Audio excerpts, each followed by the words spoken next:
Saya berada di bumi Serami Megah di Kelantan Darul Naim yang mempesona, dan kita bawakan tema batik. Saya memakai batik Gahara, dan ini adalah lambang kepada Ketam Guri, betul ya? Ketam Guri ini adalah simbolik pada rekaan di zaman Langkah Suka lagi, yang mana ratusan tahun. Biasa terlihat Ketam Guri ini ada di dalam kerawang-kerawang rumah masyarakat Melayu tradisional, dan juga di baju juga ada. Dan nampak macam simple tapi ada perlambangan simbolik budaya yang cukup indah. Dan saya nak bersama dengan pengasas rumah Gahara, Ni Faiz, yang juga pengusaha batik terkenal. Assalamualaikum. Waalaikumsalam. Itu dia. Jadi bila sebut tentang batik di Kelantan, kita juga tentang PKP. Bagaimana nafas batik sekarang ini? Adakah terus survivalnya begitu cantik sekali, ataupun dugaan juga ketika COVID-19 ini? Okey.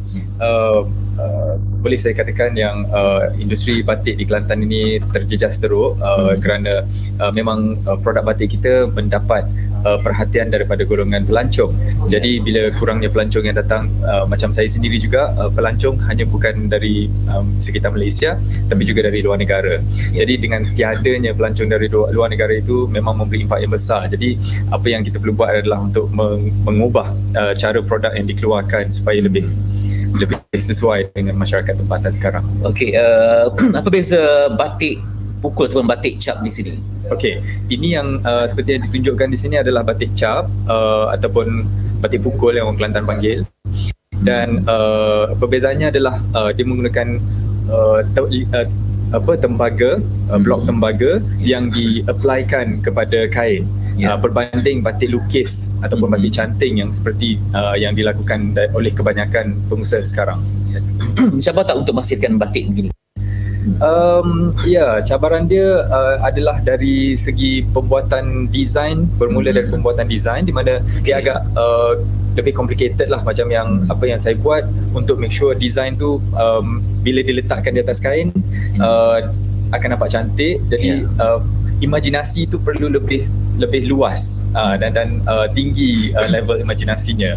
Ya, dan juga banyak corak yang unik ya, yang mana ini berkaitan dengan sejarah warisan bangsa sebenarnya. Orang nampak macam simple tetapi ada perincian di dalamnya. Saya mengambil masa selama 2 tahun untuk melakukan rekaan yang bermotifkan Ketam Guri, dan ia bermula sejak tahun 2010 lagi, di mana saya rasa saya nak keluarkan sesuatu yang boleh menonjolkan Kelantan. Betul. Seperti mana yang kita dapat di negara-negara luar berkenaan dengan desain-desain yang lain. Maksudnya desain yang kuat di satu tempat. So kita nak mencari satu desain yang kuat untuk menonjolkan Kelantan. Jadi saya keluarkan motif Ketam Guri daripada Langkah Suka. Itu dia. Okay, sama-sama kita bersama dengan Nick. Kita juga nak memanggil seorang artis yang mana beliau terkandas sebenarnya di negeri ini sebab membuat kajian lapangan dalam bidang seni. Arjali. Saya. Okey, minta maaf ganggu. Sebenarnya tetamu saja. Macam mana melihat batik ini berpotensi untuk diketengahkan ke peringkat yang lebih tinggi? Okey, sebenarnya Arja rasa macam sebagai seorang anak muda dan selebriti, so Arja biasa menggunakan media sosial saya, pengaruh yang wujud di situ untuk bukan hanya sekadar kita panggil mempamerkan batik, tapi saya juga telah melakukan beberapa workshop batik di sini bersama dengan Rus Gahara.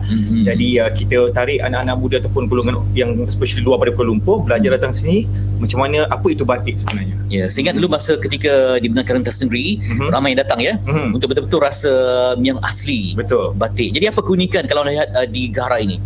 Okey, kalau lihat Gahara sebenarnya kalau kita nampak banyak perbezaannya daripada batik-batik yang lain. Tapi kalau kita nampak dua poin yang saya suka sebenarnya, batik Gahara adalah berasaskan daripada sejarah-sejarah lama, Langkah Suka, dan ia memang dicipta sendiri dan ia dikreasikan sendiri mengikut pemahaman Nick Faiz sebagai the founder of batik sebenarnya. Ya, maksudnya bukan hanya cap saja tapi dibuat kajian. Betul. Itu dia. Betul. Yang ni Arja pakai ni? Ini merupakan Rus Gahara juga. Jadi baju kegemaran saya. Itu dia. Dan macam saya kata tadi, batik bukan hanya untuk hari-hari yang tertentu saja. Boleh pakai setiap masa kalau kita tahu apa itu pemahaman batik sebenarnya. Itu dia. Jadi ni corak apa? Ini kita panggil Ketam Guri juga. Ketam Guri juga. Dia pun banyak dimensi ya. Betul. Macam-macam. Dan rupanya dalam Ketangguri sebenarnya seolah kalau orang buat persembahan Mak Yong macam pandang dari atas dia nampak macam ni lebih kurang. Ya, betul sebenarnya. Keunikannya di sebalik kita lihat hanya batik, tapi rupanya di dalamnya ada perincian yang cukup mendalam. Ada ceritanya, Fitri, betul. Okey, dan rumah ni pun memang cantik sebab ia juga rumah yang melambangkan budaya, rumah Gahara yang terletak di Kota Baru ini, yang adalah aspirasi dan dia cerminan budaya bangsa yang harus kita pelihara.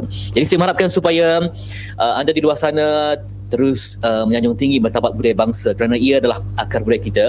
Dan setiap terlihat tadi ramai orang tua yang berjuang yang mana hidup mereka lebih 50 tahun hanya untuk batik. Jiwa, keringat, impian semuanya dicurahkan hanya untuk batik. Tak kisah batik lukis ataupun batik cap, yang penting mereka berjuang untuk negara bangsa. Kita lihat yang masa tadi dah pun ada yang bongkok, ada yang mungkin dah nampak betul-betul uzur, tetapi tidak uzur dari segi intelektual mereka dan idea mereka untuk mendapatkan warisan budaya yang amat mereka cintai.